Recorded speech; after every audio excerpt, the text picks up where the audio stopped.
if you've got diagnosed with cancer today, we will give you free parking. Oh, fuck off. So because of the type of cancer that I had, obviously perimenopause has a massive thing to do with that. They have to flop them loads to make it a bit looser to be able to get it in. Like a pizza base. You know, when you like... And I put my arm up for my left arm and my left breast, and she went, I'm not worried about that one. We need to investigate the lumps in your other boob. And my heart sank. God. Macmillan nurse was with the doctor, and I went to her, if this is bad news, can you go and get my mum? And she went, I'll go get your mum. And then on the Saturday, my friends threw a Tink's Got Cancer party. I will say my tits have never been perky. But yeah, when you were saying earlier about dense boobs, I was like, oh, that's basically perky tits. Yeah. I've got dense boobs. And anyone that is watching and saw Lucy caress herself, yeah, you have got very perky tits. So when it comes to children then, that choice was taken away from you? You think it's over when you ring the bell, but it's really not. Let's talk about that. So fun. Yeah, next year's Booby Wonderland. I'm going to be really honest, and this is most probably oversharing. That's No, go for it. I'm really going to go for it here.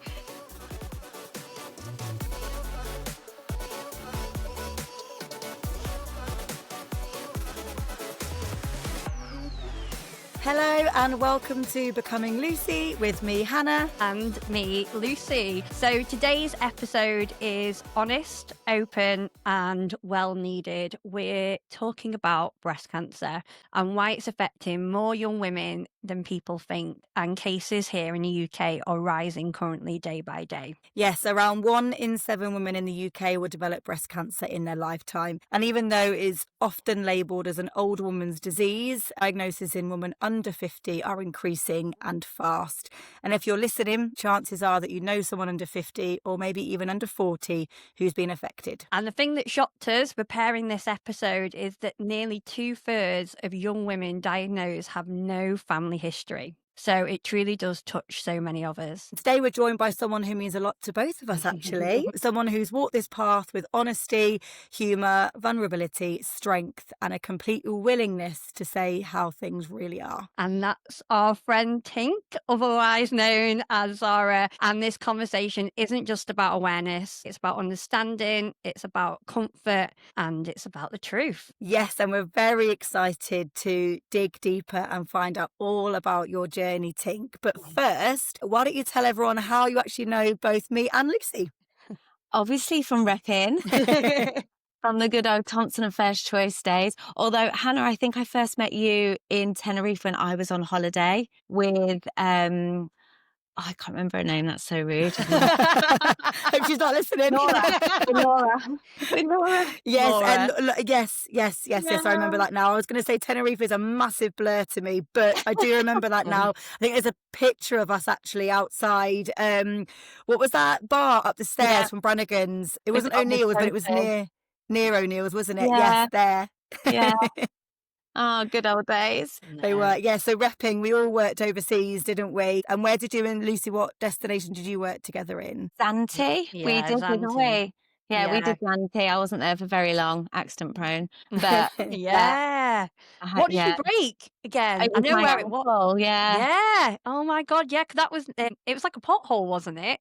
Yeah. Round, I know typical exactly Zante. where the corner was. I can remember where it was. Yeah. Yeah. Jesus. Yeah, I wasn't there for long. I'm a bit gutted because Zante was so nice as well. Santi's amazing. Our last guest, actually, Georgia, or the guest before Rob, we were talking to her because she did a season in Zante. So we spent the first 5 minutes, me, Lucy and Georgia, just talking about zeros and rescues and Zante and things like that. Obviously an amazing Greek island, but we also worked on a Greek island in Corfu when you were down in Kavos and I was one of the managers up sort of towards central area. So we came down to Kavos a fair few times when you were working there as well. So yeah, it's nuts. It feels like a lifetime ago, but it doesn't. Do you know what I mean? I think I could step back straight into it if we were allowed. Only if it was like what it was, though, Yeah, because agreed. Yeah, it's definitely not the same. And I know everyone says this as they get older, and I always feel like such a old like fuddy duddy when I'm like, it wasn't like what it was in our day and all that malarkey. But it isn't. Like No, it's it isn't. definitely not the same. I don't think we'd have the caliber of youth guests either that would actually want to go and get fucked up like we used to like doing back in the day. Do you know what I mean? Yeah. The I fun agree. ones. But yeah, Yeah. no, it was a fantastic career, and actually it's brought me many sort of skills actually, like when I was working Yeah. overseas. And it's only when you start talking to people who have never done it and you tell them what you had to deal with, whether it was obviously like rapes or whether it was sort of domestic violence or Yeah. child abuse, or that happens when people come away on holiday, and we're there to sort of deal with it, as well as obviously all the funner stuff like Fun bar stuff. calls and booze Yeah. cruise. So yeah. Yeah. Yeah, it is nuts. It's so many transferable skills, and I don't think I think everyone should have to do a season. Like, you really learn a lot about yourself, I think, and the resilience, and you really learn how to sort of live away from home, I think, in a different way, not Yeah, just like uni. yeah, for That was sure. the best. And the support networks, obviously, you met Emma overseas. I know, Yep. you're really close. Me and Lucy have been friends for God knows how long, and now we're doing this together. Yeah, Some of my best friends and bridesmaids I met overseas. So same. who you meet overseas can stay in your life for the rest of your life, and that's just something Family, so isn't it? special.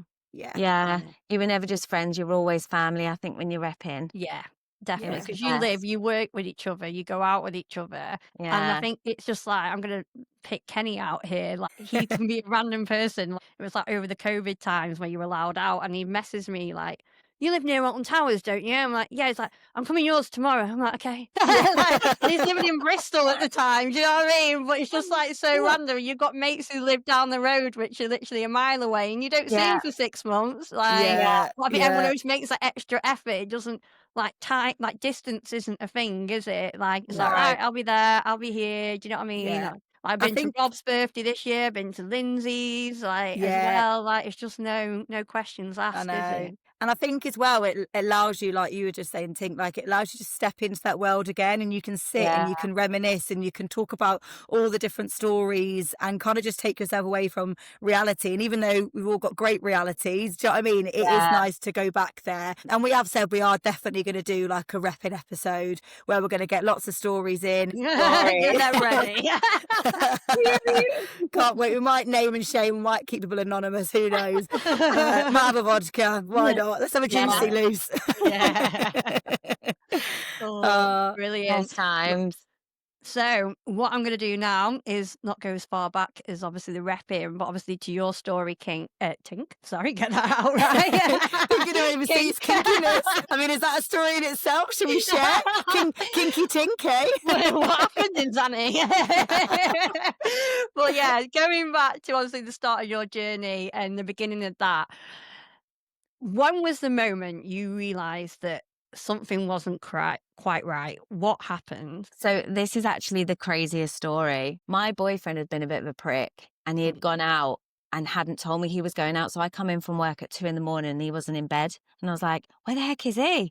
Rolled in at 6 a.m. So I was, you can imagine, furious. Didn't speak to him for a few days. And then he was like, oh, poking me, like, stop being so childish. And he caught the edge of my boob and he went, oh, what's that? And I was like, oh yeah, what is that? And that's how we found the lump. I'd never checked my boobs before, which is really bad. But to be honest, I didn't think I needed to at my age. Yeah. But like, yeah, we found the lump straight. Phoned the doctor. It was like on a Thursday. Phoned the doctor at 4 o'clock. Next day I was in. They examined it and then straight in for the referral. But it's the craziest way of finding the lump, like literally. Yeah. And I can imagine, that was just a bit of banter that you were having. You were Yeah. finally getting over him doing your head in by going out. Yeah. And it then just turned to tragedy. Yeah. Obviously, that just must be an awful experience to go through. And when you went to the GP then, can you talk us through how you were feeling as you were kind of approaching the GP and in the waiting room and obviously finally being in that room? Like, what were your thoughts and emotions? I think so. We went out on the Thursday night after we had phoned the doctors with a few of our friends, and everyone was like, loads of women find lumps. It's always nothing, like so many people. So I wouldn't even worry about it. But when you just have a bit of a gut feeling that actually this doesn't feel right. When we was waiting for the doctor, I said to my partner, I said, I just know something is wrong. He was like, no, no, no. And I could tell when the doctor examined, because my lump was actually quite big. Yeah, I was gonna So when say, what did it feel like? What did it like? Does that make it felt sense? like it literally felt like a really hard lump at the side of my boob, Mm. and mine was quite, because sometimes lumps are really far in, where this was quite prominent, like you could almost see it through the flesh. Right. Like, and it was large. So when he felt it straight away, he was like, we'll definitely go in for the referral, but it still could be nothing, because Mm. actually, I think it's 95% of lumps are not cancerous within your boobs, which is Wow. actually a really high Mm. percentage, like really, really high percentage. So I was like, right, okay, fine. But it was just before Christmas. And he said as well, with the Christmas rush, there might be a bit of a delay. But then that, I think, was playing on my mind a little bit, like Mm. knowing that Yeah. I've got a bit of a longer wait maybe. I did have a really, really gut feeling that something wasn't right. They always say listen to your gut, don't Yeah, they? And obviously, unfortunately, in this case, it did turn out to be right. And you alluded to the fact that you hadn't checked your boobs because you were young, and people believe they're too young for breast cancer, but around wow, 4% of the cases are actually under 40, rare yeah, but absolutely possible. yeah. And obviously that must have been so scary to suddenly fit in that statistic, and you were one of those people. When you were saying about your lump and it was quite large, and obviously you had that gut, and you got referred, what was that feeling like then, waiting, and how long was that wait, because it was over Christmas? So it's meant to be 2 weeks referrals, but because of Christmas, I ended up waiting nearly 5 weeks. And I'm not going to lie, I hounded them a lot. I kept calling up. No one ever answered the phone for the referrals or the breast clinic, which made me, I think, a little bit more anxious. I just wanted to know, like Mm. anybody wants to. And then over Christmas, everyone had that horrible flu as well. So we were poorly over Christmas, and then before we knew it, we eventually got the appointment. But even when I got the appointment, I think it was the 28th of December, they messaged me the appointment date. I still had to wait till the 15th of January. So by that time, that's 5 weeks. I think that's quite a long time to have to Yeah. wait for Yeah. that referral, especially when the doctors openly said, oh, it could be something, but it's more than likely not. It's still that it could be. Yeah. I think that's the Yeah. thing. And it's funny because I know doing research, they say one of the biggest challenges is obviously in younger people. I mean, you were 42, weren't you? It was Yeah, only this year that yeah, young breast tissue is actually naturally denser. So yeah. both self checks and stuff like that, you don't actually feel it. And again, even in mammograms, I've heard that it doesn't always show up in younger Yeah. people. That's why they don't do it. I know a lot of different countries will do like CT scans, like in Germany and things, but that's obviously not available, unfortunately, in the UK. So that's why a lot of younger people don't know they've got any early signs. I mean, looking back now, Tink, is there any symptoms that you didn't recognize at the time or anything you wish you'd known sooner to look out for that you've learned now? I think so, because of the type of cancer that I had, Mm. obviously perimenopause has a massive thing to do with that. Right. And I actually had a really, really bad perimenopause journey before my breast cancer. So I actually went on HRT. And I know they say Oh. there's no link with HRT and breast cancer anymore, but as like a 36-year-old, when I got put on HRT, I'm very young for that. Mm. They obviously put you on that for extreme circumstances. So I do think that maybe when I started hitting that peri really hard and then starting to have the hormone replacement, I should have been a little bit more cautious about things like, my smear test, checking my boobs, etc. But yeah, like anyone, you just don't think it's ever going to happen to you, do you? Like no one No. does And ever. and I think obviously that's really interesting, and I didn't realize that you went through the perimenopause at that age, and Mm. like you said, you're dealing with that. That's going to be something that's really difficult and challenging. So you're going through those symptoms, and then like you said, then you find out you've got breast cancer. Like, you must have just felt like you were just hit by two massive tons of bricks. Yeah, I think a lot of ladies, the minute they start going through peri, which they're saying is earlier and earlier now, Mm. the the mood swings and the hormones and the not knowing like where you fit in and like your brain fog and all of that. I think that is horrible enough on its own, let alone with obviously then that word cancer thrown in the mix. I think it's quite a lot to process, I think. Mm. Um and again, I really, really didn't think that I would ever have had, like, obviously, I wish I'd never had breast cancer. I didn't think I'd ever get it. But to have it at 42, it is still really young to get it. It really, really is young. There's no two ways about it. You know, when we knew we were doing this story with you, and obviously I've seen your journey on social media and things like that, and always found it so inspiring that, you know, you're having these sort of parties and, you know, celebrating that you've recovered and this, that and the other. And I've been sort of really interested to understand sort of mentally how you've been getting through that. And obviously you said about that 5-week wait. When you were going to bed at night and you were waiting, knowing that the doctor had said it could be something, what were those emotions? What were those feelings? And how did you deal with them? Did you have any coping mechanisms? Did you listen to any sort of breast cancer specific podcast just to give you a bit more understanding about it? Like, did you read anything, or did you just literally try and live your life as normally as possible? Yeah, try and live my life as normally as possible. I am very like a factual person. I have to have a fact in front of me. So when we were waiting for the referral, obviously I was worried, like anyone's going to be worried. I had this awful gut feeling, but I didn't have a fact yet. So I was like, I need to have that appointment to know where I sit one way or the other. That's it. So actually, even though the referral wasn't great waiting for it, I emotionally, I do think I was very much right.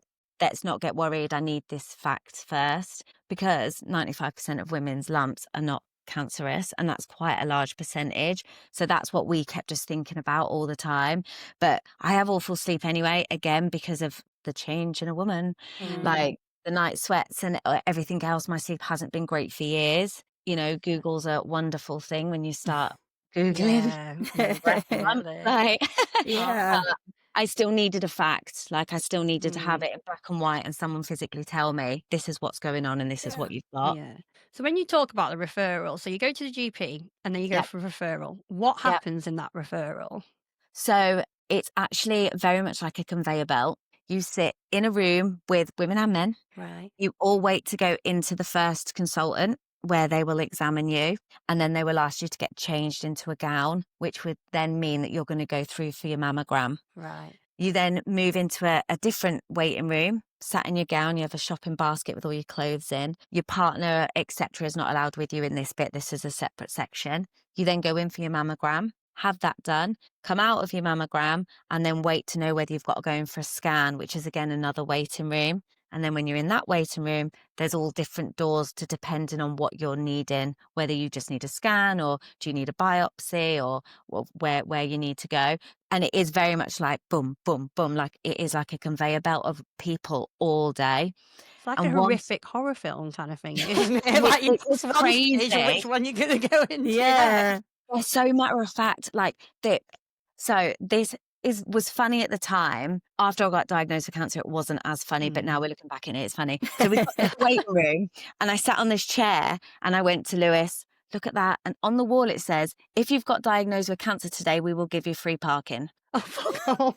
That's literally what it said. No kidding. Written on a whiteboard right there in the waiting room while you're waiting to go and see the consultant. That is like horrendous, really, isn't it? That, to me, that one statement just shows you how much of a, right, let's get you through, let's get you in. Like, crazy. It's like almost like a sticker. Yeah. Do you know what I mean? Like, if you get this, we'll make you feel a bit better. You haven't got to pay for a car parking ticket. Cheers for that, love. That's exactly what I'm thinking about right now. Do you know what I mean? I'm intrigued now. Is it on a meter or do you have to pay before you go? Because like, like on a meter thing. But if you've been diagnosed, you go and give them your reg number and then they'd like delete your parking. But when I got diagnosed, I'm not being funny. The last thing I wanted to do was go and tell her I've just been diagnosed. So I was like, let's go. Yeah. And we didn't even get our free parking. yeah. After all that. And how did that feel then? Obviously, you've just referenced it there when you got diagnosed. So you've gone through the scans and all the conveyor belt rooms and sitting there in your gown and obviously with your partner, and then they sit you down and they tell you, talk us through how that happened, what was said and what you felt. So I actually had the first mammogram done. And like you said about dense boobs, we had quite a lot of hassle trying to get my boob to stretch because they literally stretch your boob and clamp it. That's how they do a mammogram. Oh. I wouldn't say it was painful. It's very uncomfortable. But when you have dense boobs, they have to like ruffle them. They have to flop them loads to make it a bit looser to be able to get it in. Like a pizza base. You know, when you're like... He literally was like, so we're going to do the ruffle with my boob. And obviously I started laughing. She was like, right, stop laughing. I was like, okay. So she kept doing it on both my boobs. And then she was taking ages to take the mammogram. And I thought it was just because I have really dense boobs, I've not had children. And I went to sit down and she called me back and she was like, I'm really sorry, we're going to have to do it again. We haven't got enough of your boob.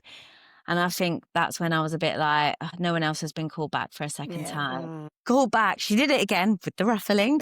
And I laughed again. I went and sat down and everyone was going into this room on the left, everyone. And I was one of the first people to get my mammogram, but I was the last sat in this waiting room for the scan. And then I got taken through to the other room. I lied on the bed and I put my arm up for my left arm and my left breast. And she went, I'm not worried about that one. We need to investigate the lumps in your other boob. And my heart Oh my sank. God. My heart literally sank. And I was like, what?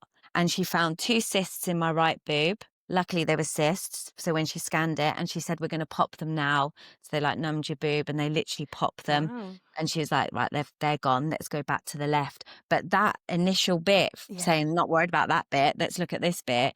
I was like, what? That was when the panic really started to set in for me, to be honest, because I had that fact. It was my left boob and then to be thrown off. But yeah, they did the biopsy, which was quite painful. They did loads of scans and she said, right, you're just going to have to go and take a seat, get dressed, and the consultant will see you. No one else had to wait to see the consultant. Everyone else had kind of gone. Yeah. So again, you kind of know then that something's up. They're very matter of fact. He was like, right, we found cancer. We don't know what stage it is, what type of cancer it is. We don't know anything else but that. We're going to send off your biopsy. You'll come back in 2 weeks. And that's how they tell you. That like Literally, that's how they tell you. And I was like, okay. And I didn't really register it. Got outside, obviously said to Lewis, I don't want my free parking. Let's go. And then I sat in the car with him and I went, I think they've just told me I've got cancer, but I'm not sure. And he was like, what do you mean you're not sure? And I was like, I think they might have told me I've just had cancer. Lewis being a scouser, trying to like block it. He went, should we go and get Mackey's for lunch? And I was like, I think I've been told I've got cancer, but I really couldn't register it all just because they couldn't tell me anything else except for you do have cancer, but we don't know what. So it was a bit of a crazy, and it was on my birthday as well. Oh God. But So was yeah. it just you and Lewis then there? Was your mum Yeah. there or? No. So it was just us two. And then once we had got the date, once they got my results in and we got the date for the next appointment, my mum came up for that because I needed someone to sit in that room with me that could listen. I'm a bad listener anyway, that someone that could listen to all the facts again. Yeah. I think that's sort of just, I'm still in the Mackey's Lewis being told cancer thing, because I think when you have these conversations, you sort of put yourself in your shoes. I'm kind of thinking, I think it was great when you were waiting for that sort of 5-week period that you needed a fact. So I know that if that was me, I probably wouldn't have slept for 5 weeks because I'm an overthinker, I'm a worrier.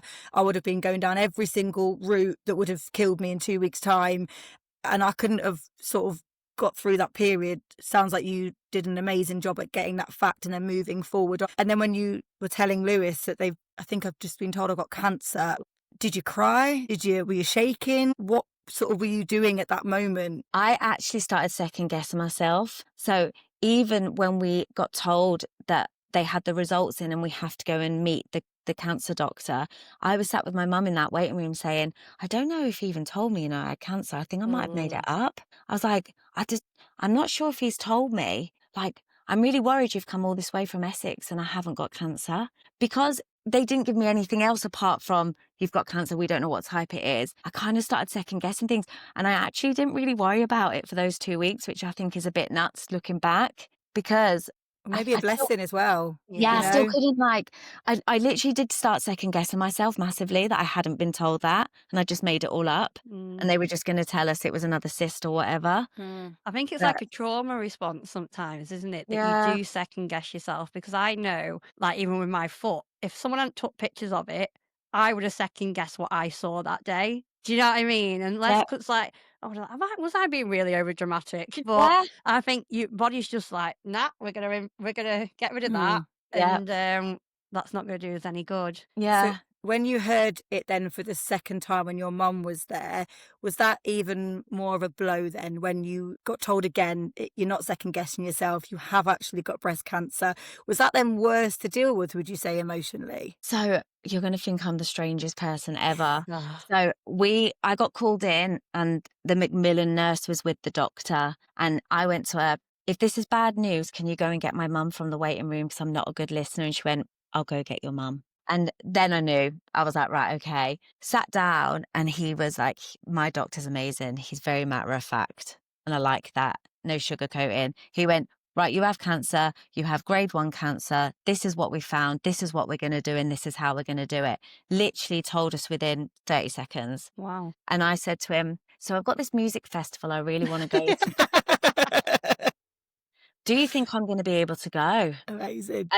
And he literally went, life goes on, let's see. And that's literally how the conversation went. Yeah. Then they asked us about like financial help. Did we think we needed it? How did I feel? Like, what was I feeling? The Macmillan nurse went into a lot more detail about emotions, about a little bit more about what the journey was going to look like.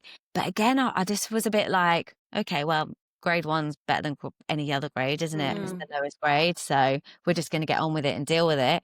The treatment doesn't sound great, no, but it doesn't sound like the worst. So let's just do it. And how many weeks from when you found that lump then to this conversation right now? To this conversation with the doctor, like 7 weeks, yeah. 7 weeks. So in It's a 7 long weeks, time, isn't it?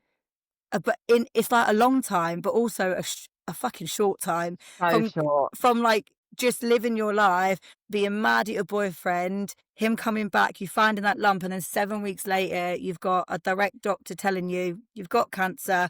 This is what we're going to do. You might be able to go to the festival. Let's see. Like Yeah. when you just think that's all happened in 7 weeks with your birthday and Christmas in between, like that must have just been such a head fuck. And did you sit and reflect? And were there any times that you would just, cry with why me? Or was it just like, I'm just going to fucking nail this. I'm going to get through it. Like, what were you feeling at that point then? So I actually didn't feel any emotion towards my cancer until I rang the bell. So the whole time I didn't cry. Okay, I got a bit upset because of the pain. It wasn't the best after my operation and stuff. But even that day, so we got out, we rang all the family and told them. And then I FaceTimed, and I'm not even joking you, I reckon I FaceTimed about 20 people and told them that I had cancer. We've got like multiple festival groups because we go to so many festivals, like our festival friends. I put in all the groups, sorry guys, just to let you know, I don't want you to find out on social media, I've got cancer. This is the fact. It's a good cancer, if there is a good cancer, and this is what's going to happen. And I was a bit like a robot the whole week, just telling everybody. And then so that was on the Monday, I found out. And then on the Saturday, my friends threw a Tink's got cancer party as to be like lighthearted. And everyone came and wore pink and they made pink cocktails. And we just tried to but even then I was still like, right, let's just get this done. Just get it over and done with and get through it. And I'm a really emotional person. I cry at everything. But for some reason with this, I was like, right, I've got to get it done. That's it. Let's deal with it. Which is, even like my mum says, she can't believe I was so matter of fact with everything. I suppose it's like a control thing, though, is it? It's just how you don't know anything, do you? It's like grief, I suppose, as well. Like it's just one of those things you don't know until it happens. But talk us through now. So you've had your parties, you're kind of controlling everything. You had to have surgery as well, didn't you? So what was the next steps like from there? So I had to have a lumpectomy, which is really normal in breast cancer. So I had that on the 20th of February. We went in, again, very much like a conveyor belt. You're on a ward. There were 7 women, all about to have the same thing. You all have your slot with the same doctor. Everyone's down and up, down and up, down and up, having a lumpectomy.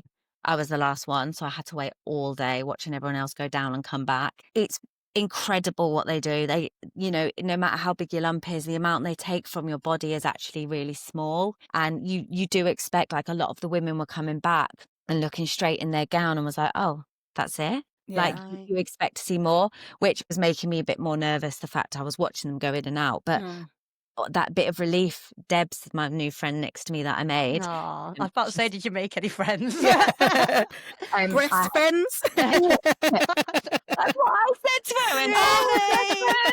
her. I was about to say, Hannah, that's such a shit joke. Get in the club. Tink likes it. Everyone doesn't really talk at first, but so they do this. This is gross, but they put a needle through your nipple and put blue dye into your boob, and then the doctor has to massage your boob. So he did the needle and was massaging me, and I went, "Oh, Mr. Laffy," like the doctor, and he was like, "Zara." I was like, "Oh, sorry." Debs had heard this. So once he had left my bit, she went knock knock, and then we just started talking. She was like, "That was so funny." Oh. And then we just started talking, and she had smuggled in a bottle of water, so we were having little bits of water before surgery, which again just made it really lighthearted. I think for myself, Debs, and then the woman opposite us, because we were having to sit there for such a long time waiting for everyone to come back. But yeah, we had the surgery. You come around from the surgery, and that's it. The worst thing happened ever to me. So I'm lying on the operation table ready to have my anaesthetic, boobs out, and then someone goes, "Oh, I really recognise you."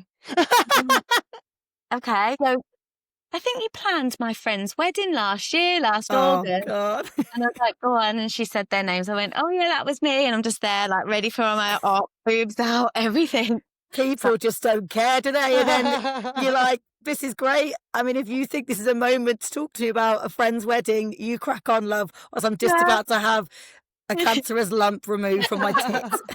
Then I was like, At least she you might have went, had nice dreams. yeah. Well, she goes, "I'll give you VIP treatment." I was like, "Thank you so."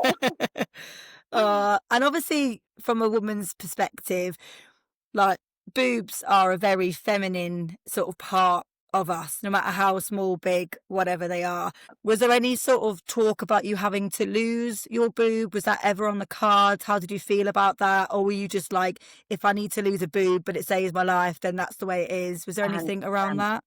I think there's so many inspirational people on Instagram and stuff who have, completely had it all taken, that I thought if that means you survive and that saves your life, then just do it. At one point when they were saying how they were going to have to remove the lump from my boob, it sounded so horrible that I would almost be left with a flap rather than a boob. And I was like, "Can you not just take it all? Because I think that would be better for me." But actually, when he did the surgery, he said it was really easy for the lump to come out. So not a lot of my boob actually went, which I'm really grateful for. But if it had to have gone, it had to have gone. I just think sometimes when it comes to saving your life, it's worth it, isn't it? Yeah. What's the lump look like? I know this is probably going to sound really gross, but is it like a tumour? Is it hard? Is it right? Okay, I'm I just think trying to. everyone's are quite different as well, because there's so many different types of breast cancer. I think everyone's lumps are slightly different, and there's so many different sizes. When we had the charity event, the woman there was saying to the ladies to look out for a P, a really hard P in your boobs, but mine wasn't a hard P. Mine felt like a bit of gristle, Right. and it was protruding, which is very different. But that's really interesting because that's you hear that and you see that everywhere. It's like a hard P. It's like a hard P. And I've got to be honest, I am very intermittent with checking my boobs. I am on it for ages because it terrifies me. This conversation for me is so educational. I'm so grateful that you're sharing your story because getting breast cancer is one of the things that terrifies me. So this for me is fantastic to hear things like that. So, it's opened my eyes now. It might not just be a small hard P. Yours was a lot different and it can be a lot different. So I think that's definitely a message for everyone that is listening who is a female. Don't just sort of look for a hard P. Anything that feels abnormal is probably worth getting checked, which sounds so obvious, but I think it's that kind of scary feeling of oh, it won't be anything, I'll leave it, and then it could develop. So that education of it might not feel like a small hard P, it for me is really valuable because now in my head I'm like, right, I'm going to get back onto checking my boobs because I have gone off it a little bit. I'm going to get back onto it and I'm not just going to keep thinking if I don't feel a small P, everything's okay. Do you know what I mean? Yeah. Oh, definitely. And I think that women really need to know their boobs, look in the mirror at your boobs, because some lumps you can't even feel. So someone's nipple might change colour. That's their symptom for breast cancer. Their nipple might change shape. It might start leaking a fluid. Again, I never knew these were ever a thing, a symptom for breast cancer. I never, ever, ever knew that. And I think it's really important for people to look in the mirror and really understand their boobs, and even after breast cancer, it's really important that women look at the boob that has been the one that's had cancer in. We need to get used to our bodies so much more. again, who knows if you can't feel that lump? How else are you going to know if you've got breast cancer? Yeah. I mean, So I'm probably important. guilty of it. I don't know if I really check my boobs. I just thought like washing in the shower. Do you know what I mean? And all that. I don't know why I'm I mean, saying you're this. going to be giving some people a right show. Anyone that's watching this, by the way, and if you're listening, Lucy is currently caressing her boobs. It's on topic. I'll give you that. I don't know if me and Tink need a demonstration right now. Well, I think it's more like how do you like because you see things and it is always about the pee and whatever. But how is there a way of doing it? Is there like this one? Do you know what I mean? Yeah. Like, So there's a charity called Copperfield, which I'm sure you're quite Yeah. you know about. But Copperfield do loads of things on their Instagram and showing you how to check your boobs properly. And they do it in fun ways with cartoons and like all different ways of doing it. But I think that charities like Copperfield or Breast Cancer Now, they're so important for young girls to watch and even like anyone our age as well to see how to check their boobs properly, because there is a way of doing it. Like there really, really is a way of doing it, especially like lumps in your armpit as well. Yeah. Obviously that's all linked. It's it's really how important. often should you be doing it? You should Re- check it. All Like the regularly, isn't it? Yeah. What's regularly though? Is that every week, every month? Like, I personally would say like every other week at least, right. I reckon. Yeah. I All the think time. that's the thing. It's like, it's just hit me again that I have definitely gone a couple of months now without doing it. And I'm like, no, I'm determined to get back on that. And I think like what you said though, Luce, you are right. Like in the shower is like a really good way of doing it because you're washing yourself anyway. So you normally would sort of feel yourself and feel a normal sensation or something in your boob. So if it goes a little bit amiss, that's probably something to go, oh, let me see if that's there again tomorrow. Because also what's really frustrating, another women problem, when you're on your period, your boobs can change and Yeah. that can affect it. And I went to the doctors actually about this because I felt something in my boob and it turned out that I was on my period, which made my boob different to what it would have been when I wasn't on my period. So I had to wait for my period to come again. And in that time, I had to work out if it was still there. It was really odd. Obviously, very grateful to have found out it was literally just period related. But how confusing is that? Like there was something that was a little bit sort of harder. So the doctor was a bit like, oh, and then it was linked to my period. Like it's just crazy. We have such a fucking tough life. Your hormones are changing all do. the time though, aren't they? Yeah. So who said it's not as well? Because you're like, Yeah. well, my period's still my hormones. Because obviously you get higher estrogen, don't you? Is it Yeah. when you're on your period? So, and that's higher. Is higher estrogen part of breast cancer as well? And it's just like, I'll be like, well, Minefield. check them every Yeah. fucking month. Like, how do you know something's going on Yeah. when I'm having my period? Because you don't know, do you? Like, and I want another question now as well about, we talked a lot about dense breasts. What is a dense breast?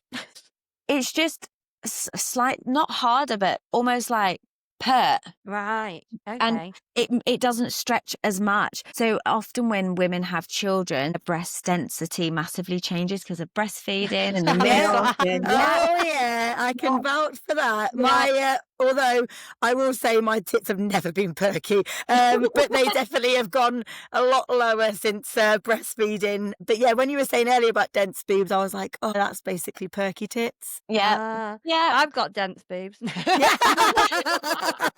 And anyone that is watching and saw Lucy caress herself, you have got very perky tits. I will say my tits have never been perky, but they definitely have gone a lot lower since breastfeeding. But yeah, when you were saying earlier about dense boobs, I was like, oh, that's basically perky tits. Yeah. I've got dense boobs. And anyone that is watching and saw Lucy caress herself, you have got very perky tits. Oh, Well, God. it's knowing these things because I've heard it loads. I'm like, I don't actually know what it means. Like dense. Yeah. Like dense to me means thick. Do you know what I mean? Thick tits. God.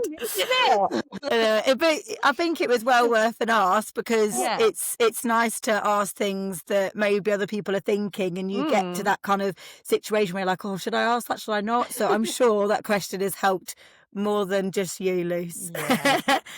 I was gonna like just circle back slightly when we were talking about your treatment and your surgery, and obviously you met Debs, and I hope you're still friends with Debs now. Yep. Excellent. And then obviously you had your lump out, everyone was looking at their boobs and, you know, realizing there was actually not much that got taken. So what was the next steps after that then, from a treatment point of view? Did you move on to chemo straight away? Like what happened? So basically, once you had the lumpectomy, they then do a scan a few weeks later and like see where you sit. So most of my cancer had been taken out with the lumpectomy, hence I was just a grade 1. So what we had agreed on is they were talking about preventative chemo. So quite often you can have your radiotherapy first and then you can go on to have chemo if it's needed, which obviously is, let's all be fair, chemo is it sounds very scary. We all see these movies, don't we? Which actually the Macmillan nurse told me that movies should not be allowed to be made about chemotherapy like they are, because actually it isn't always as horrendous as it makes it sound. Some people, quite a lot of people don't get massive symptoms. Like some people aren't throwing up all the time and they don't so frail, you know. This is just what we're led to believe by movies, etc. So we agreed that I'd have the radiotherapy first and then we would see where we sit. So I had my recovery and then they started saying a date for radiotherapy, but I still had this music festival looming. So we came up with the plan that I would be allowed to go to snow bombing for 10 days after my surgery Amazing. and come back, and then we would start my radiotherapy and start a very intensive treatment for the 3 weeks, basically. So yeah, that's what we did, and the snow bombing. And how was that then? Going to that festival, knowing that you were about to go back and start radiotherapy, did it make you enjoy it even more? Did you have a new lease of life? Did it change your perspective? In hindsight, most probably shouldn't have gone. Yeah, I was very tired. Yeah. I just had like a major operation. We were going through this like major thing, like, you know, my family were also worried, my boyfriend was worried, and there's me going off to Austria. I got quite a bad infection when I got into Austria. So my boob became very angry and red, and I had lymph nodes removed as well, not just the lumpectomy. So all the fluid was all underneath my arm. It was all in my armpit. And they were like saying that we needed to go and get it drained. So actually, in hindsight, I most probably shouldn't have gone, but I needed that bit of normality. I needed something for me before we were going to start this next thing. And then we got home and literally landed the Monday night and Tuesday morning straight into radiotherapy, and off we went.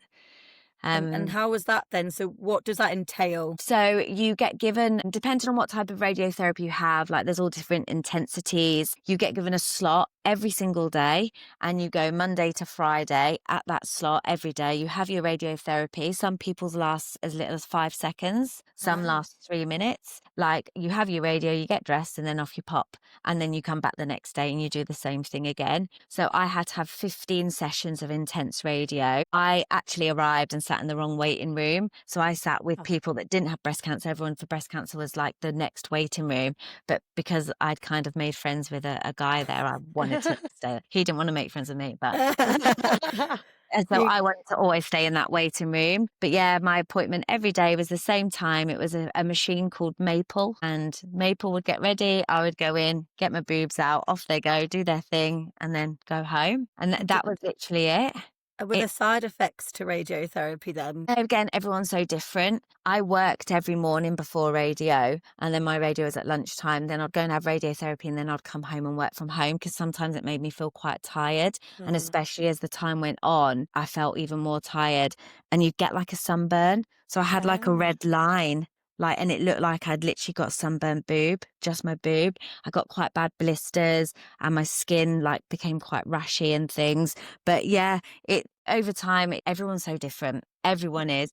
Like my friend Eddie, he had prostate cancer and he was literally in there for 30 seconds a day. That's it. Wow. And he had to come so early compared to everyone else and drink pints and pints of water to have this tiny bit of radio, to then sit there afterwards to let the radio kind of set in, if you like, before he was allowed to drive home, where I was allowed to just go straight away. So it's just so different for everyone, literally everyone. Now, there's something I want to highlight on because there's so many treatments. There's so much misinformation online about cancer cures, supplements, herbs, CBD oil. I mean, I do that, so I can't talk, but all of it. And I mean, the quality and the safety and many over-the-counter products isn't regulated. Social media is not a great platform. And I just want to highlight this to anybody. I think, especially knowing more from the fitness industry, that it's they don't go through advertisements. Nothing's been tested. It's just some influencer telling you to have it, and there's no strict standards like there is on TV and Yeah. radio. So, I mean, did you get any professionals speak to you about what to avoid? Well, yeah. Especially as I had started, I had been talking quite a lot about all of the supplements I was taking for my perimenopause, like lion's mane, zinc, Yeah. magnesium, folic acid. I literally was taking everything to try and make myself feel human. So when it came to the cancer, the Macmillan nurse literally said, please do not take anything until we finish the treatment and we know where we sit with everything, because no matter what, things can counteract with each other, people's Yeah. bodies. I had hormone cancer. My hormones were here, there and everywhere. I was about to take a tablet that was a hormone blocker. So if I was then taking something else, would that help? Would it make it worse? Would it make the cancer come back? I just think you have to be so careful. And I know that there's loads of people that think alternative methods will cure cancers or make the cancer go slower, whatever. But I do think the medical professionals are there for a reason. Yeah. And I think the Yeah. medicines are there for a reason. And I'm all up for people that want to experiment and stuff, but I do think you really need to listen to those people, even just throughout that really big bit of treatment. And then maybe you try alternative after, Yeah. I think it's such a hard one, isn't it? And there Mm. is Instagram and TikTok is, Yeah, and I it's think so- that's what we wanted to make sure we relayed during this Yeah. episode, because like you said, absolutely, people have got their right to go and on their own alternative journeys and find things that work for them. Like me and Luce have talked about things that, we're quite into from a spiritual point of view and things like that. And I think that's sort of in line with some people's ways of dealing with medical sort of diagnosis and things like that. But yeah, absolutely, we're not here to recommend anything that you're going to buy off a social media No. platform without that medical professional advice. And it's really good that you actually got given that advice, and combining that with your perimenopause medicine. Was there anything that you had to stop taking then because of the cancer, and how did that work? Because obviously you were battling two massive changes in your body. Like, what did you do? What medicines did you take that you could do for both of them? So HRT was obviously a no-go straight away because that's a hormone replacement therapy and I had hormonal cancer. So that had to go out the window. All the supplements went, and then the tablet they put me on makes your menopause come faster and harder to speed it up, because Yeah. it then gets rid of all those hormones from your body, which could cause the cancer to come back, which is crazy considering Yeah. I had a bad journey beforehand. And then they're like, oh, we're just going to give you this tablet and make it a bit worse for you. Yeah. But again, you have to, because otherwise, what's going to happen. Like some women don't take the tablets they give you after for the next 5 years. Some just decide to ride it out, Yeah. which, good for them. But I definitely feel that the medical staff, they know what they're talking about. And I think it's, yeah. So can I ask something personal here then? Always. Obviously, you were going through the perimenopause before you got diagnosed with cancer, and then they've given you some tablets to speed it up, and essentially you're going through a menopause right now, or Yep. that, yeah. So when it comes to children, then that choice was taken away from you when Yeah. you got the perimenopause? Yeah, to be honest, me and my partner, I think maybe the third sentence I ever said to him when I met him was, just to let you know, I don't want to have children. So I had already well made that decision. Oh, that's I'm Yeah. glad to hear that, because I was Yeah. just thinking about when we were talking about your journey. I thought, God, if you were then sort of told you just can't have them because your body's decided to go through the Yeah. perimenopause, like that's another massive sort of Yeah, kick. for any So woman, horrible. okay, Yeah. I think my mum went through her menopause really, really early. And when I started having symptoms the way I did, I kind of knew anyway that my body would be changing really quickly, like she did, my aunties did, my nans did. And I definitely knew then that I had to make a decision. What do I want to do? And I decided not to have kids, and I'd definitely stick to that decision, which I'm thankful for. I'd made that, like you said, Yeah. before the journey massively. Like, I can't even think how women feel when they just get Oh, that taken yeah. away from them, as well as having to deal with cancer and stuff as well. Yeah. Did they give you any Horrible. advice on that, or because you had made your decision, it was like there's no point in going They through asked it? us. They Yeah. asked us if we wanted to look at freezing eggs or anything like that. And I said, no, I definitely don't want children. And they were like, fine, great. Yeah. we'll make sure that that's all communicated. But it was good that they did have that conversation with me, and they had that conversation with me really early. Yeah. Again, I think because of my age. Because let's be fair, like unfortunately, when you hit your 40s, there is that real big clock, isn't there? Yep. So yeah, they did have that conversation, and they were really lovely about it. She was very much like, "Are you sure? Like, do you just want to do it just in case?" And I was like, "No, like I've made that decision." Yeah. No, I think that's a really sort of positive response, and I'm really glad that that was your own decision that you made with your partner, and it wasn't because of the perimenopause and then obviously into cancer. So, Yeah. so moving forward then, you've had your radiotherapy, you've had your 15 sessions. How are you feeling at that point, and kind of the support that you had alongside all of this? How was that? Did you have people that were sort of showing up for you that you didn't expect? Was it the opposite? So talk us through kind of that emotional support that you had from friends and family whilst you were going through this treatment. I was extremely overwhelmed with what happened here at our house. You have never seen so many parcels and bunches of flowers and visitors all the time, but only if I wanted them as well. People were very clear on that. I can show you my phone now, and I think I still have it. Even at the minute, still have 287 notifications on WhatsApp that I've not answered. Wow. Like, Wow. my messenger was the same, my Instagram. I was literally overwhelmed with everybody, how much they cared. It really actually made quite a lot. I think that's what I got more emotional about than the cancer. That people really took the time. Like, the care packages were so thoughtful, all of them, and the people that came round. And obviously my family, my mum and dad, would travel up from Essex every Sunday, stay with me till Thursday, and then they look after my niece on a Friday. So then they would travel back on the Friday to look after my niece for the Friday, and then come back up. Oh, And they were wow. doing that like week in, week out, which is huge, I think. And my boyfriend and the support I have from him as well. Yeah, I was really lucky.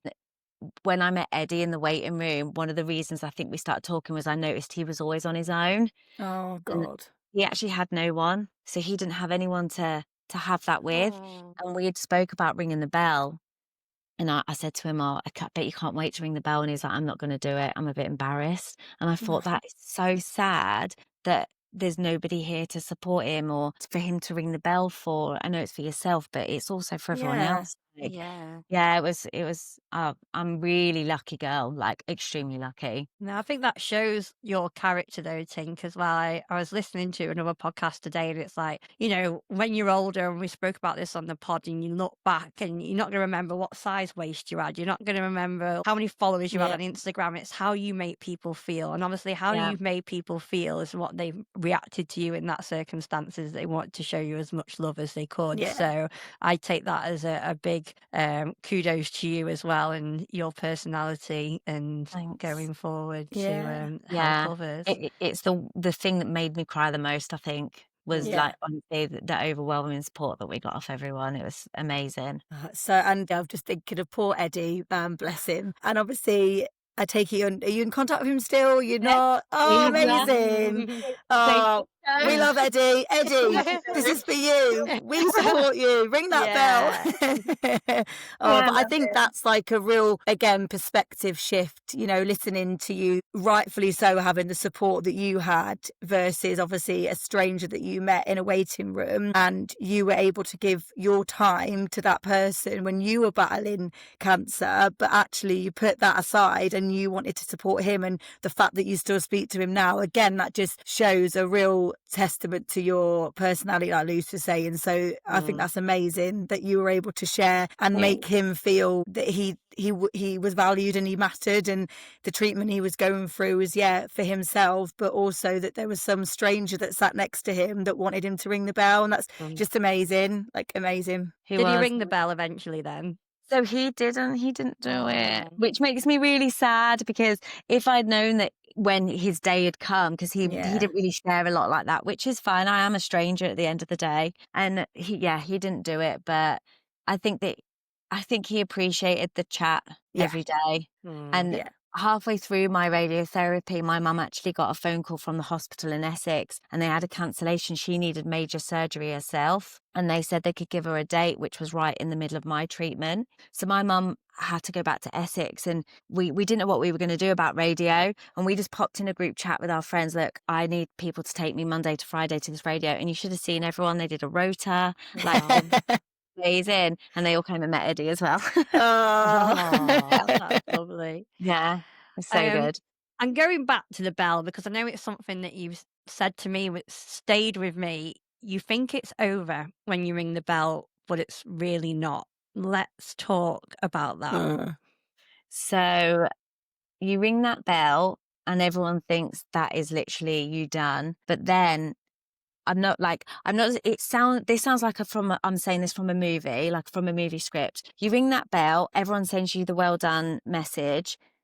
And then that's it, it stops. People don't check in as much anymore. You know, you then have that time where you're not going every day for your treatment. You haven't got loads of hospital appointments. You're sat at home trying to gather your life back, but you still don't feel quite yourself. And I really do think that the minute that bell is rung, that's when the journey starts. And I think a lot of women feel the same as well. There's so much that's changed in your body over this really short period of time, and there's so much that you need to process. Like even now, I think, oh my God, I just had cancer.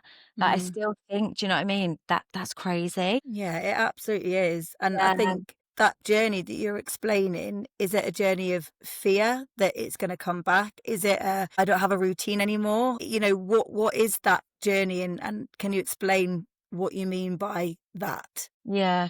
It's a bit. I'll be really honest, and I'm not going to get upset because I always cry about this. To be honest with you, I have changed so much. Like my body has really changed. I'm almost like grieving the old me. Right. It's like I can't do what I was doing. You know, I could work all day and go out at night and have 2 hours sleep and go back to work the next day and be fine. I literally cannot do that. I am so worried when I feel something now that it's going to be cancer again. And my cancer wasn't bad. Do you know what I mean? Like I had the first stage of cancer, I was really lucky. But everything now, I am really, really worried all the time. I'm continuously ringing the doctors to go back about stuff. And I do genuinely think that this aftercare bit is, for me, by far the worst than the treatment and going through all of that. I'm trying to find the new me, if does that make sense? Like, because this is the new normal now. I've got to get used to it, that's not going to happen anymore. Yeah. So much has changed in your body, and especially with the tablet, with it speeding up my menopause, all of your hormones and stuff are all over the place. You know, you feel things differently. That my body has reacted different to the tablets. I've put a lot of weight on. My boobs don't look the same. So then there's all of that going on as well. And I feel that no one talks about that as much. Yeah. No, it's a lot to it, isn't it? And it's even just like deeper things like with your partner and intimacy and wearing that favorite glittery dress that you used to do. It's so much of your character, isn't it? Yeah. As well. Yeah. And I mean, it's not just scars, because obviously you would have scars as well. Yeah. It's a lot. I mean, I don't know, what are the biggest changes for anyone who's in the midst of breast cancer now, just to kind of give them that heads up, and that, you know, when people don't talk about stuff like the silent stuff that isn't spoken about, what was the biggest shock for you? I'm going to be really honest, and this is most probably oversharing. That's No, go for it. I'm really going to go for it here. So the private area of myself right. is changed ridiculous amounts. Really? And I'm now dealing with quite a lot of medical stuff with that.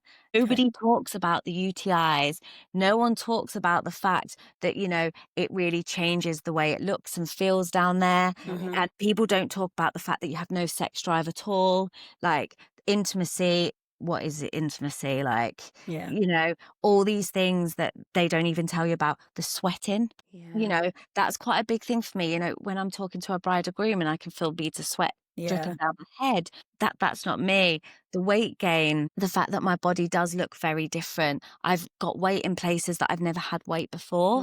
So that's changed the way that I dress. Yeah. You know, my hair started falling out from the tablets. That's why I've had it cut so short, because I actually have got really bad bald patches. Like it's all these things. But yeah, Honestly, it's crazy. It's literally crazy, and no one talks about it. And then I think the other thing is as well, how much can you talk about cancer till people start getting pissed off? I didn't even know if that was a thing. How can Yeah. someone get pissed off? Well, I feel sometimes that if I start talking about it, people are eye rolling in their head. They're most probably not. But I feel Yeah. like I talk about it too much, and I'm talking about it all the time. But that's just the way that I am, and I'm dealing with it, I suppose. Well, I think you've gone through this incredible change, and I think you've got every right to express yourself. And by talking about it, not only are you educating people like you are right now, it's a way for you to deal with what's happened. And talking about it is probably making it feel a little less scary every time you bring it up. And I think that there are definitely no eye rolls going on. And I don't think you should ever feel like people are getting pissed off with you talking about it. I think it's amazingly inspirational that you are talking about those silent areas that people don't speak about, and that you are bringing it up, because for sure, it happens, like we said earlier, to approximately 1 in every 7 women in the UK. So this is very common. And I think the more it's talked about, the better. Oh, I agree. I agree, like, Yeah. massively. I think it's just that whole, well, I don't know. I think it's just all in your head, isn't it? Overthinking stuff always. Yeah. And I don't want cancer to define me at Yeah. all. But I do want people to know I had cancer. Yeah. And I want people to know what's happening to my body, and I want people to understand what's going on, and I want women to feel that they can talk about anything and everything about it. Like, I Yeah. think it's really important. Yeah, for sure. I And do you think that you will move through this in time, or do you think this is something that you're going to have to cope with for a long period of time, and you're just going to have to find different coping mechanisms? Or do you think this is just a temporary flavour of kind of what is off the back of your treatment? I think I need to get over the whole old me, new me thing. I do get quite emotional and cry quite a lot about that. And it's so stupid, but everyone knows from my Instagram, I love a music festival, and the fact that I just can't party like that. Like, I still went to like 5 music festivals this summer, and I just couldn't party the way I did. But now I just need to find a new way of enjoying them, because I can still go. Yeah, I was going to say you can. Terms with Yeah, it. you can still go and absolutely do everything that you used to do. You just got to adapt it to what your body can cope with. But I can understand getting your head there as well. It is the hardest part. Yeah, it is. And like, I've always been the leader of the pack with the festival. Always got like a big group, and we always do all this stuff, and I just can't. And I think, like, for me, that's been the biggest and hardest thing to sort of come to terms with. And like, obviously I'd never want cancer again, but unfortunately, there is a chance that you will get it, and it can come back. And I just don't want to have to go through a change in me again. Mm. That treatment, do that again. Do you know what I mean? Like, it's like the actual change in me and my mind and the way I feel. So I think that's the really hard part. No, I Yeah. think you'll definitely get there, and you'll definitely find your purpose again. It's just going to take time, just to Yeah. be a bit more slower. But you've actually created something incredible Yes. from your experience as well. And that's your annual breast cancer awareness charity event. Tits and Yes. Blitz is that. Yeah. So I love seeing this on socials. It's brilliant. it's a brilliant Yeah, name, isn't it's it? so fun. Yeah, next year's Booby Wonderland. Love. Yeah, it was just a really good chance for people to come together. So 2 girls that work for me at my work, amazing girls, their mum actually went through breast cancer just before I did. So they were dealing from the other side, and we had all been chatting and saying we wanted to celebrate everyone, not just the people going through it. We want to celebrate everyone else. Yeah. Everyone knows someone that's gone through cancer, don't they? Unfortunately, Yeah. we want to celebrate it all. And so we threw the party, and we definitely didn't think it would be as successful as it was. And it really was a massive celebration in that room. Like, we had that like fuck cancer sign. Yeah. We had like all the the sequin jackets out, the glitter. You know, we had Pink Pony Club with all the blow up ponies, Oh. and We'll definitely have to go to the next one, isn't it? Yeah. The tickets are out Honestly. already. Yeah. Again, we were like overwhelmed with the amount of DJs and people that have reached out saying they want to get involved, and everyone did it Yeah. for free. Like, Wow. I don't know Amazing. if you saw that, the booby donuts. Yes. Yes. Yeah. Like, Yeah. those booby donuts, amazing. So I think next year will definitely be bigger and better. And Yeah, it will be like every year, I think, because Yeah. like you said, this is just the start of it, and to get this positive experience out of it, and you still get to inject a bit of your festival loving self in it, because it's the glitz, it's the sequins, it's the glitter, it's the music. So you're Yeah. able to sort of bring a festival to you and sort of organise it with everything that you love for an Yeah. amazing cause. So, you know, it's only going to get bigger and better. Yeah, I really hope so. And it was just, again, just the response in the room was just amazing. And how many people that I'm actually quite close to, and I didn't realize breast cancer had affected them from family members or whatever. A lot of people really opened up and started talking to me about it after the event. And it was amazing. And there was people that came that we didn't know as well. There were strangers that came to celebrate and to raise money, which was incredible. Yeah, Amazing. No, we'll so definitely good. put those charities in your episode as well. So if anyone Yes, does want to Thank you. donate or get advice, we will link them to your socials too. Thank for you. sure. What do you think the next stage of your journey looks like, and where are you seeing yourself in the sort of short to long term future, bearing in mind all the things that you've said that you've struggled with? I definitely think that I will find a new way of having my own parties and enjoying a festival, you know. And I definitely feel that myself and Lewis will do more together.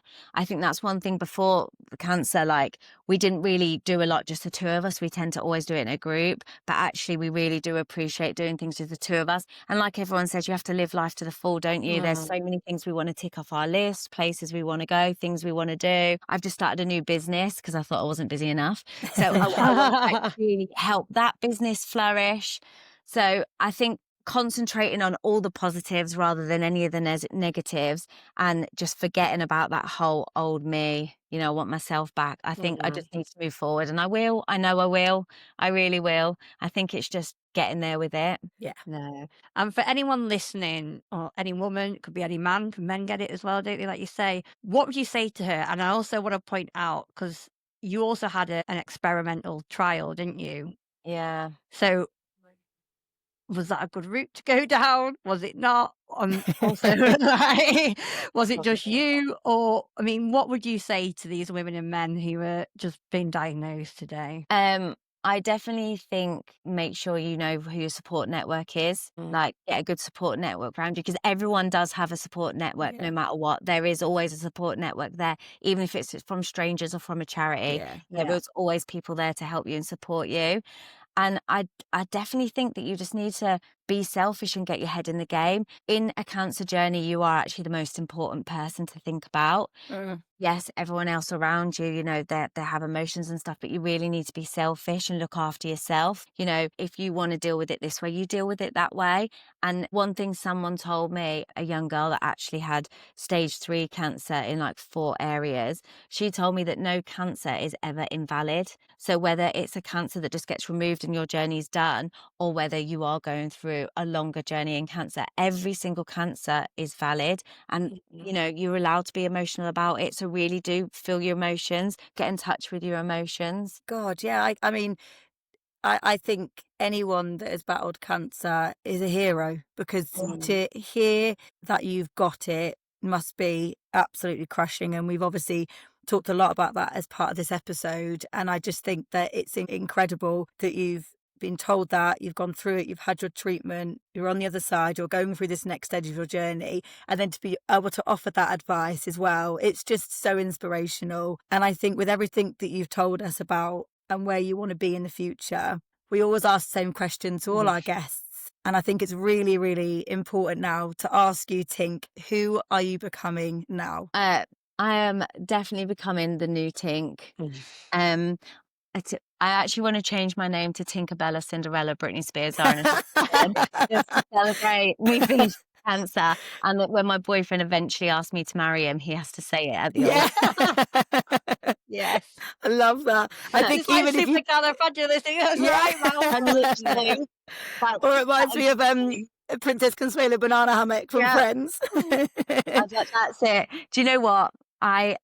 I do feel really positive about the future, massively, but I do really, really want to help people talk about stuff like this. I really want to be that person that people feel they can reach out to and talk to, because there's a lot of charities, yes, and there's a lot of people that support you, yes, but I want to be that person. I want to be a bit of a figure, you know, for like younger people going through cancer, that we can do it. Like, and girls, we go through enough as it is. Yeah, Like, 100%. everyone's throwing that in the mix. You know, we need more people to advocate for us women. Yeah, for sure. So that's it.